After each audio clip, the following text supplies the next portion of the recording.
Okay, good evening. Ciao. If you have a question, please raise your hand and we'll try to get round as many as we can. Alison, would you like to begin? There's a microphone coming. Hi. There's going to be a stand closed here tomorrow night, and it'll be the loudest fans local fans who won't be allowed here. Do you think that gives you quite a big advantage?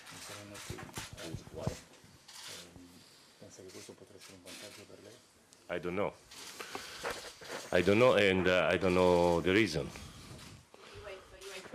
Punish them for hurling objects. For a flares. UEFA punishment? Yeah. I didn't know. I didn't know, but I think it's not important. The match is on the pitch, of course. And so, but we need to be careful because, in my opinion, this is a very dangerous match for us. They are really very dangerous. They scored 6 goals in 2 matches against Sevilla, and they are really very dangerous. A fast team,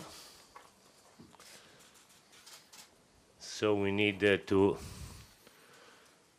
be very, very, very compact and to defend really very well, because they are dangerous, and especially on crosses they are able to attack the box with 5 or 6 players. They are really very dangerous in counter-attacks, so it's not easy for us tomorrow. Simon? Hi Maurizio. Tomorrow morning, Chelsea's appeal against the transfer ban will be heard. Is that a distraction at all to you? No. Football, please. I don't know anything about this. We have a club very, very careful to everything, and so I don't want to think about this. We are here for the Europa League. Europa League is a very important target for us, and I want me and my players to think, to talk only about Europa League. So just to confirm, you won't be talking to the club about what's happening. You will be totally focused on the game. You won't be looking for updates of what's happening at the appeal. No, not before the match for sure. Andy. Oh, Andy, how are you? Tired, Maurizio. Tired. Long day. Tired? Yeah. Because you work sometimes. Well, we don't have private jets to take us everywhere like you. That's why I'm tired. So I would appreciate a nice answer on this one for me, please. Do it for me. I'm tired. We had the story on Monday and Tuesday about Danny Drinkwater and the driving and the drinking. I appreciate you can't say anything to do with the legal football. case. I'm going to get on to football because I cannot say anything about these situations, and you know very well it's a legal matter, and so I cannot say anything. I'm not asking about the legal matter but what it's done is everybody is now thinking about Danny Drinkwater and the fact that he never plays and he's never played under you. And lots of Chelsea fans and myself are curious to wonder why he never even gets on the bench with you. So it's my fault? No, it's not your fault, but I just want to know, we're just curious about why he never plays for you. As he knows very well, he has never played because, in my opinion, he is not suitable to my system and to my way of playing. I told him everything in August. He appreciated, but he decided to remain. And so he knew very well the situation. Kante has adapted to your system. You've changed his position, but not Danny. Is he not adaptable? No, I don't think so. It's my opinion. Maybe I am wrong, but it's my opinion. And my opinion for me is very important. Yeah. Okay. And so Kante, in my opinion, can play Of course, you know very well that he can play with the two midfielders because he's a world champion with the two midfielders. With the three midfielders in my football, is better on the center right or on the center left, because you know very well that in the central position I want a very technical player. Against Brighton, Jorginho played 161 balls. And so, for our way of football, it's very important to have a central midfielder, technical and very, very fast with the mind, able to play at one touch. And Kante is wonderful for something different, but not for playing at one touch. You're very honest with your players. You're always very honest with them. You tell them straight to their face. Oh, I try. Of course, sometimes you have to say something different, but in the 99% of the cases, I try to be honest. Thank you. I'm not so tired now. Gary and then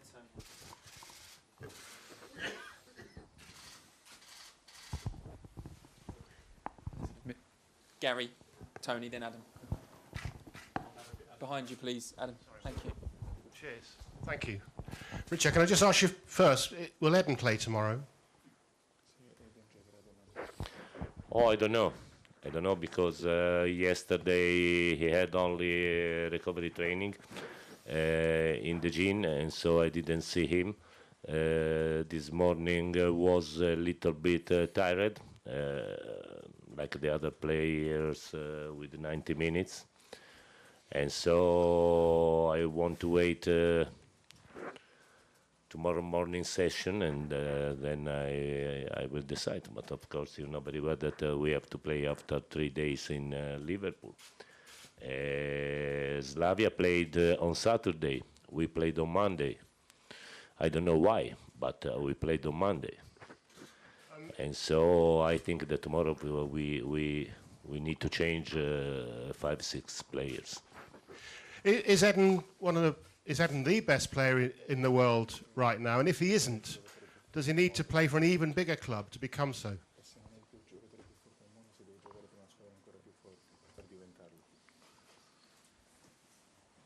It's very difficult to say, of course. Eden is one of the best. It's very difficult to say that he is the best. But in my opinion, our dream must be to become the best team in Europe and not to change team. Okay, last two, Tony and then Adam. Maurizio, just to go back to Drinkwater briefly, have you, you said to him at the start of the season that he wasn't in part of your plans. Have you had a conversation with him since? Has he tried to change your mind at all?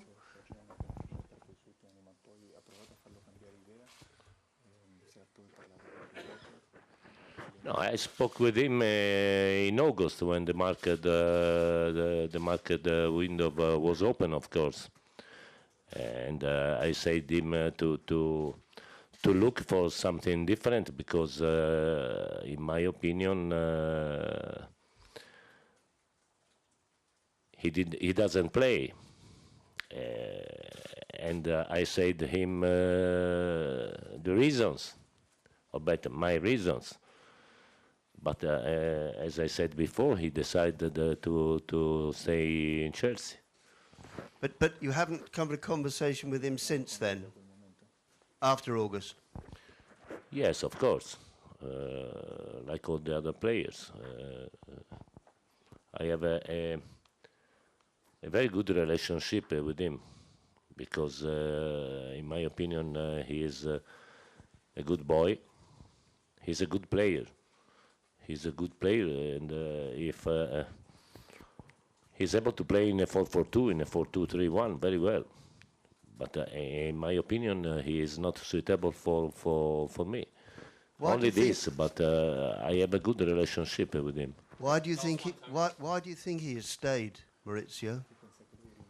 Oh, I don't know. I don't know. Probably he hoped that we could change the system, I think. Okay, Adam, last question, and then we need to leave. Last question. Mauricio, we see in training pictures sometimes Danny is there, sometimes he's not there. Does he also train with the under-23 players, and is he injured at the moment?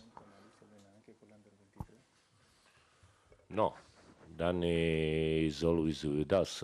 Only sometimes if we are away, maybe 1 to twice a month, no more.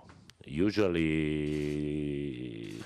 Dennis has the training with the group, with us. And when you have a player in that situation, when you've told them you're not going to be involved, is there anything you can do as a manager to take care of them a little bit to make sure they're psychologically okay during that period?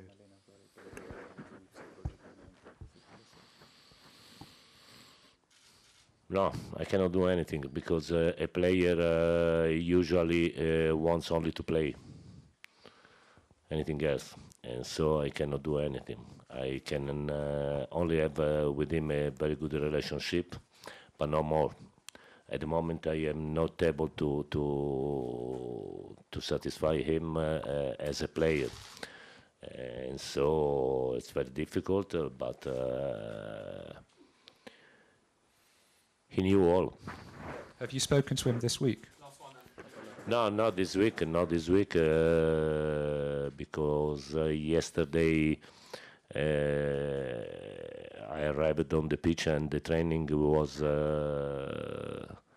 was beginning with Zola, and after the training I went immediately to work because I wanted to see the last match of Slavia. So this morning I had to prepare the match, but I think that I will speak with him on Friday. Okay, thank you very much. Thank you. Ciao.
Happy birthday, Andreas. Thank you. Have you done anything special today? Normally, some people get a day off work.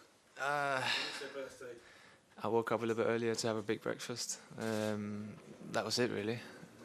Was that your birthday treat? That was my birthday treat. Big, full-on English breakfast. Okay. That was it really. I got a couple of gifts and got a couple of friends over. But that was it. That's all I could manage.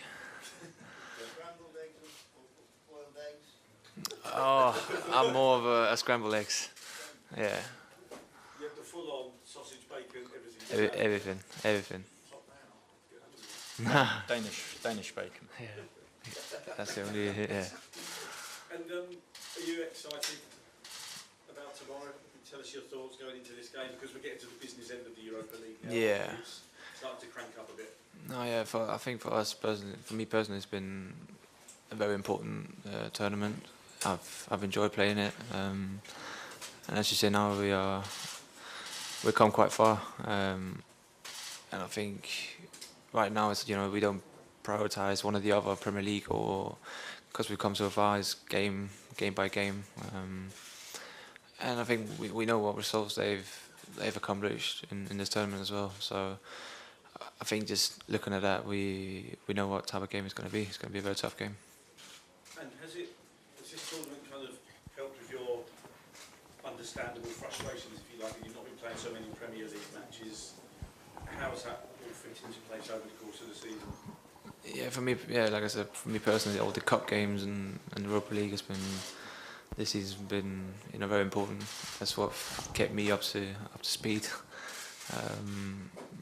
Obviously, I want to play every game, but as you said, this has taken the frustration a little bit out of it.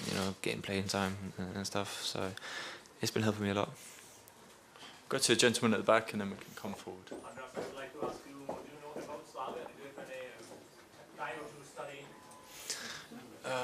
I'm maybe the wrong person to ask that. I don't watch a lot of football, but like I said, checking the results and the video we're watching up to the game, we know it's going to be a tough game. The only thing I really know, I've played here as under 21 player in the Euros. That's what I really know about being here. But yeah, looking at the results, we know it's going to be a tough game. Gary? Yes, happy birthday again. It's 23 now, I think. It is 23. A lot's been made, especially if there is a transfer ban, which I'm not going to talk to you about, but a lot's been made about the Chelsea youngsters, the future of the club. Do you see yourself as one of those? Yeah, I think it's been 6 years, almost 7 now, and I've always seen myself as a Chelsea product. We're a couple here now, Callum, me and Ruben. I played with Ruben since I was 16, and for me it hasn't changed. I still see myself as a Chelsea player, as a Chelsea product, and hopefully I'll keep being that. Tony? It seems now that Callum and Ruben getting more regular chances, and it does seem that things have slightly changed and that there might be more opportunities coming ahead for a lot of the younger players. Is that exciting for you? I mean, do you want to be part of that new group coming through, don't you? Yeah, if I'm not playing, you get jealous, don't you? And you sit there and watch. But as I said, we are hungry to play, all of us, and everything we work for every day, we wake up to, get in the team. So obviously that makes me more hungry, and we're still young, we know that, but we want to play. Andy? A lot gets said by lots of managers about games being condensed, Monday night for Chelsea and then Thursday night. At your age and with your ambition, could you quite comfortably play on a Monday and a Thursday, or would it put a strain on you, or could you handle it easy?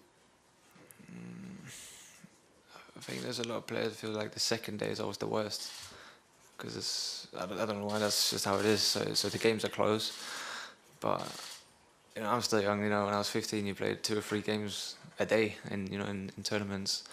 So it is different now. It feels different now. It takes longer time to recover. So sometimes the games are close to each other. So I don't know what to say. I don't want to say anything bad, but it is close. I presume you'd be quite happy to have played exactly. Yeah. Nizar? Andres, could I ask you about the competition between you, Rudiger, and David Luiz? I just want to see how you sort of approach that and trying to maybe get a few more games off those guys. No, it's always healthy competition in the team. We try to push each other. Obviously, it's not fun to be the one that's playing less, but you know, that's what I try to do now in the Europa League games and the Cup games. I've been trying to show myself, do it every day in training, and you know, as far as it comes to my performances, I've been quite happy so far. So I just keep working, but you know, it's always healthy competition. Just quickly follow up with that. You're sort of still very young, 23, 24. Is your ambition still to become one of the best defenders in the world? You've often been ranked as one of the best young defenders in the world. Oh yeah, well, I wouldn't play football if I didn't have a target or I had a dream, and that's still that dream. Simon? Hey, Andreas. Hiya. Just want to clarify something that you spoke in Denmark on the recent international break. Apparently, you said that you've already been told by the club that you're definitely staying, regardless. Me personally? Yeah, I just want to clarify that's the case, that the club have basically said you're staying whatever happens. It's all related to the transfer ban and stuff. It's always difficult when I speak in Danish and it gets directly translated. So, no, I haven't had a conversation with the club. They haven't told me I'm staying at all. I said I would like to stay. And they kind of, I think it's hard when they translate it, you know, it was in the question that did the transfer ban have anything to do with my future?